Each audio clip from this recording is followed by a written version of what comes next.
Hello students, आज हम study करने वाले हैं क्लास 6 का chapter number 8 separation of substances. इसमें हमने मेथड ऑफ सेपरेशन में से थ्रेशिंग कर लिया था। थ्रेशिंग में हम सॉलिड को सॉलिड से अलग करते हैं।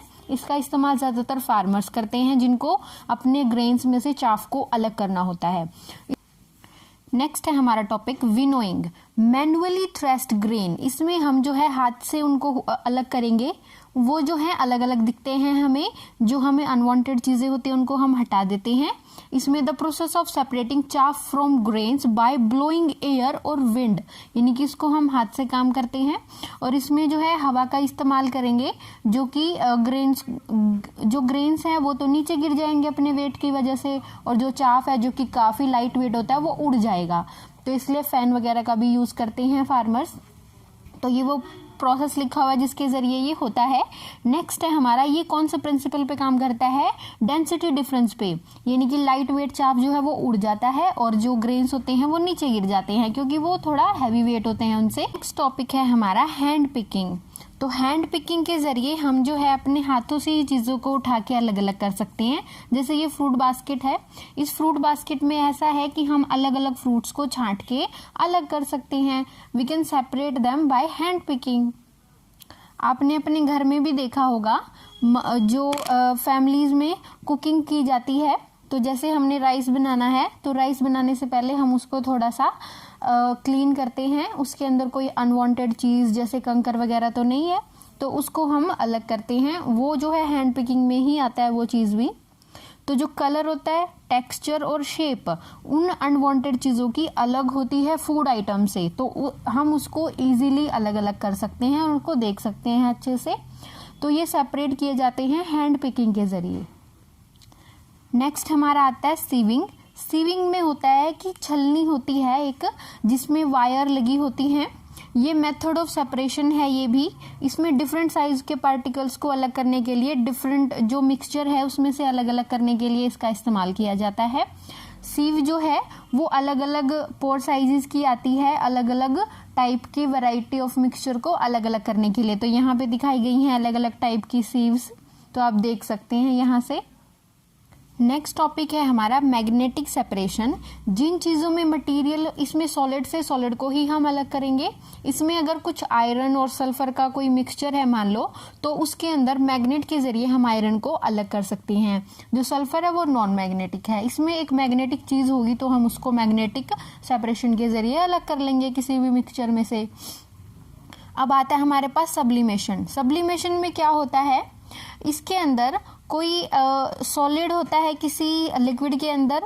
इसके केस में क्या होगा, जो सॉलिड होगा वो डायरेक्टली चेंज हो जाएगा गैसियस स्टेट के अंदर जब हम उसको हीट करेंगे। These solids are called sublime substances. तो इनको सबलाइम सब्सटेंसेस कहा जाएगा।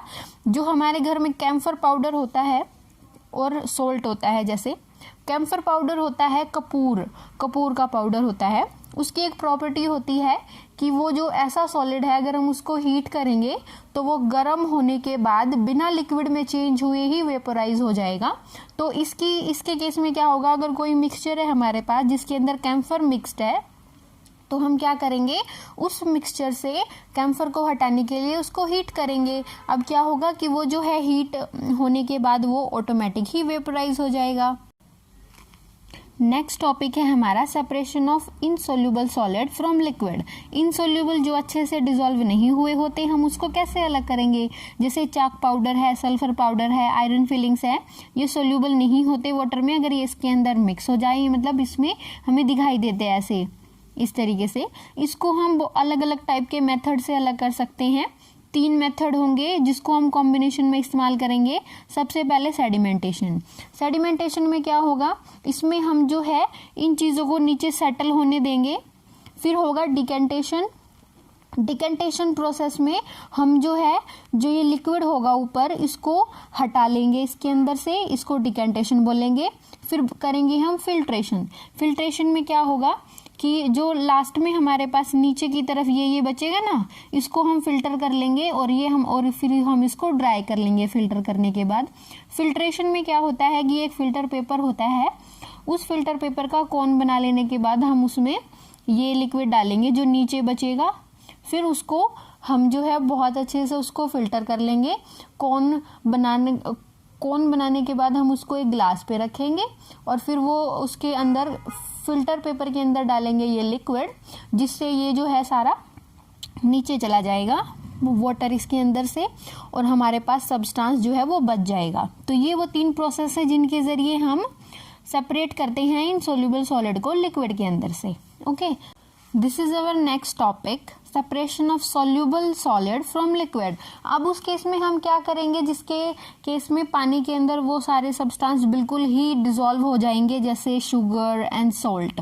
इस तरीके से हम कैसे करेंगे उनको अलग, तो उसके लिए एक अलग मेथड होता है जिसमें डिस्टिलेशन, इवेपोरेशन, कंडेंसेशन, इन सारे मेथड्स का इस्तेमाल किया जाता है। तो इनको हम अभी डिस्कस करेंगे 1 बाय 1 करके।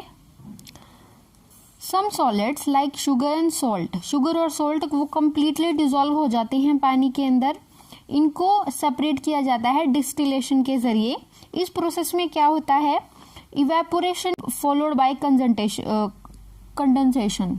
इसके केस में क्या होता है, पहले हम उसको इवेपोरेशन करते हैं, फिर कंडेंसेशन हो जाता है। तो salt is obtain from sea water by process of distillation. तो जो नमक है वो हमें मिलता है समुद्र से, यानी कि ओशन से, डिस्टिलेशन वाले प्रोसेस के जरिए। तो यहाँ पे दिख नहीं रहा है, फॉलोड लिखा हुआ है, फॉलोड बाय कंडेंसेशन। तो ऑन हीटिंग, जब हम इसको गर्म करते हैं सोल्ट वाटर को, तो जो पानी है वो चेंज हो जाता है वेपर्स में। ओके, उसमें स्टीम बन जाती है। इस प्रोसेस को बोलते हैं इवेपोरेशन। फिर जो पानी है उसको हम कूल डाउन कर लेते हैं। स्टीम बनने के बाद वो ऊपर की तरफ उठता है और वो दूसरी साइड जो हमने पाइप लगाई होती है यहाँ पे ऐसे इस तरीके से इसमें चला जाता है। फिर पानी यहाँ आ जाएगा सारा, और जो सोल्ट है वो यहीं पे रह जाएगा इसके अंदर। ओके, फिर वाटर को जब हम कूल करते हैं तो उसको बोलते हैं कंडेंसेशन। तो ये हमारा यहाँ पे टॉपिक फिनिश होता है। नेक्स्ट टॉपिक हम अगले वीडियो में करेंगे। Okay, thanks for the watching.